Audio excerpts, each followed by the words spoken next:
বিজেপিক উৎখাত কৰাৰ এইখন সংগ্ৰামত বিজেপিক উফৰাই পেলোৱাৰ এইখন সংগ্ৰামত আমাৰ দল হিচাপে আমাৰ যিমান শক্তি আছে সৰ্বোচ্চ উজাৰি আমি যুঁজিম। মোৰ লগত তালিকা আছে, নাওবৈচা, তেজপুৰ, বৰক্ষেত্ৰী নাম কৈ দিব পাৰোঁ এটা এটাকে।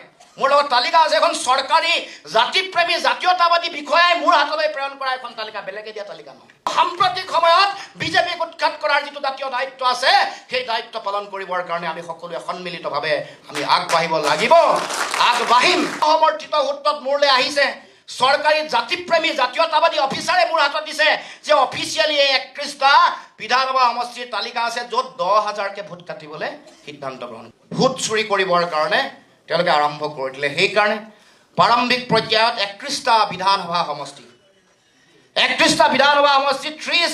10,000কে তেওঁলোকে ভোট কটাৰ সিদ্ধান্ত গ্ৰহণ কৰিলে। যেতিয়া দেখিলে যে 31টা বিধানসভা সমষ্টিত মোৰ লগত তালিকা আছে, যিবোৰ তালিকা তেওঁলোকৰ চৰকাৰী যন্ত্ৰৰ ফালৰ পৰা আপোনালোকে খবৰ ল'লে গম পাব, অসমৰ্থিত সূত্ৰত মোৰলৈ আহিছে, চৰকাৰী জাতিপ্ৰেমী জাতীয়তাবাদী অফিচাৰে মোৰ হাতত দিছে যে অফিচিয়েলি এই 31টা বিধানসভা সমষ্টিৰ তালিকা আছে য'ত 10,000কে ভোট কাটিবলৈ সিদ্ধান্ত গ্ৰহণ কৰা হৈছে। মোৰ লগত তালিকা আছে, নাওবৈচা, তেজপুৰ, বৰক্ষেত্ৰী নাম কৈ দিব পাৰোঁ এটা এটাকে। মোৰ লগত তালিকা আছে, এখন চৰকাৰী জাতিপ্ৰেমী জাতীয়তাবাদী বিষয়াই মোৰ হাতলৈ প্ৰেৰণ কৰা এখন তালিকা, বেলেগে দিয়া তালিকা নহয়। হিমন্ত বিশ্ব শৰ্মাই জাতিটোক তাৰমানে আজি অসমৰ থলকিৰি খিলঞ্জীয়া ভূমিপুত্ৰ মানুহৰ পৰা ৰাজনৈতিক অধিকাৰ কাঢ়ি নি ভোট কাটি তেওঁলোকৰ অধিকাৰ কাঢ়ি বাহিৰৰ পৰা বহিৰাগত বিহাৰ আৰু উত্তৰ প্ৰদেশৰ পৰা মানুহ আনি তেওঁলোকক ৰাজনৈতিক অধিকাৰ তেওঁলোকক দি দিব খুজিছে। 31টা বিধানসভা সমষ্টিত 10,000কে ভোট কাটিলেও তেওঁলোকে যিহেতু চৰকাৰ কৰিব নোৱাৰে, সেইকাৰণে তেওঁলোকে দিলীপ শইকীয়াই যিটো ভিডিঅ' কনফাৰেন্সিঙৰ ওলাইছে খবৰ, তাত 60টাত 5,000ৰ পৰা 10,000 ভোট কাটিবৰ কাৰণে নিৰ্দেশনা দিছে।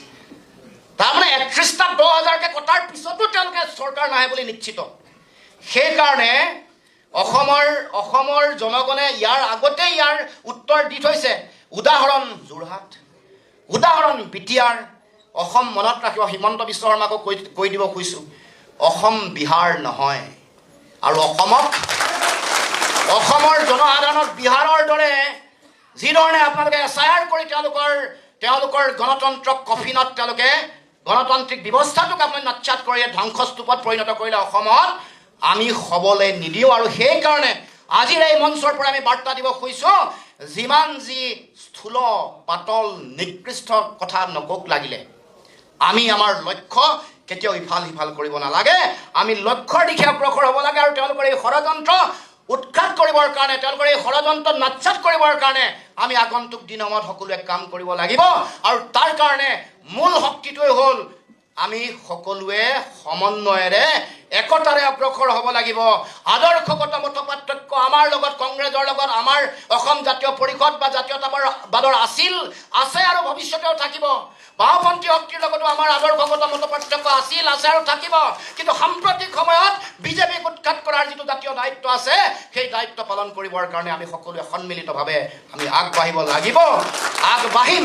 কাৰণতে এই যিটো লক্ষ্য, এই লক্ষ্যৰ পৰা আমি ইফাল সিফাল নহওঁ। প্ৰৰোচনা কৰিব, কোনোবাই আমাক ইয়াৰ পৰা বিচলিত কৰিবলৈ চেষ্টা কৰিব, কিন্তু আজিও পুনৰ এই মঞ্চৰ পৰা কৈছোঁ, বিজেপিক উৎখাত কৰাৰ এইখন সংগ্ৰামত, বিজেপিক উফৰাই পেলোৱাৰ এইখন সংগ্ৰামত আমাৰ দল হিচাপে আমাৰ যিমান শক্তি আছে সৰ্বোচ্চ উজাৰি আমি যুঁজিম আৰু বিজেপিক অসমৰ মাটিৰ পৰা। এইটো আমাৰ জাতীয় দায়বদ্ধতা।